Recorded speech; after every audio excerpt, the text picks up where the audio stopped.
Hi everybody, old guy here, and the book today is Hallie Ephron's Come and Find Me. There you go. I feel like I should know who Hallie Ephron is. Not personally, but in the sense of knowing who like Paula Abdul or Stan Sebastian are. You know, a familiar name associated with the reason for said familiarity. In Paula Abdul's case, singing and dancing. Stan Sebastian's case, Winter Soldier.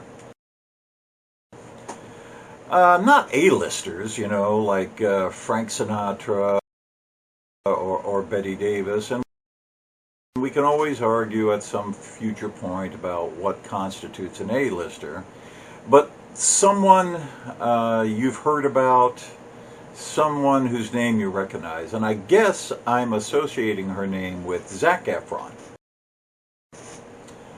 I have no idea who Zac Efron is, but I know the name. And yes, I know that Hallie Ephron comes from a family of famous screenwriters. At least I know it now. I didn't when I grabbed the book, which I did so because of the name's Soundex familiarity, and I was skeptical going in, wondering if that name familiarity had fooled me. So gave it the 50-page rule, and it passed with flying colors. Man, what a story. An agoraphobic, anthropophobic, former hacker gone straight named Diana has to find her sister Ashley, who has mysteriously disappeared right out of the middle of a flash mob watching a dummy Superman fly across a plaza.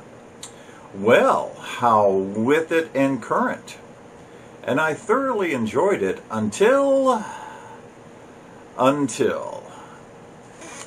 First, the ease by which Diana throws off her debilitating agoraphobia in order to conduct the search for Ashley. That makes one suspect that it was an affectation more than true illness.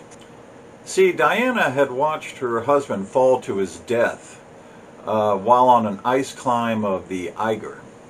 Talk about affectation. And turned recluse in response, which sounds more like grief than phobia, and yes, I know it is difficult to tell the two apart, and one can lead to the other, but it doesn't take Diana very long or very much effort to overcome it. It sounds like a plot point. A word on plot points. They're great if they're handled properly. If Zhivago had never found Laura in the library, he would never have been kidnapped and subsequently rescued by her.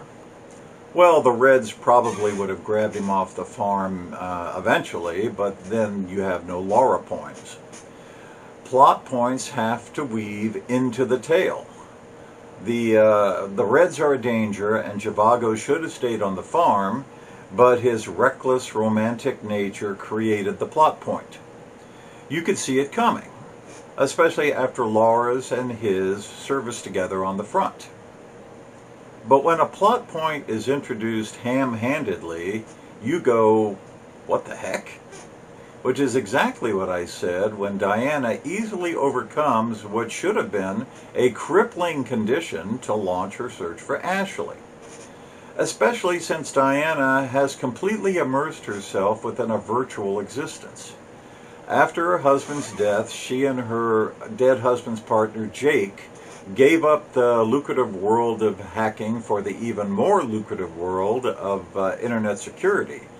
And Diana's social life consists of an avatar named Nadia, who interacts with clients on a platform named Otherworld. For 18 months, Ashley is her only human contact. And yes, Ashley's disappearance could be the psychological spur necessary for Diana to cross that threatening threshold, but it shouldn't have been that easy, especially after so much time.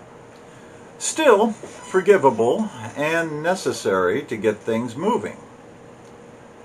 But there is, by that point, a lot of oddness in this story, like the dispatcher cop who personally shows up to help with the search and then disappears, and the mysterious black limousine which runs up and down Diana's driveway willy-nilly.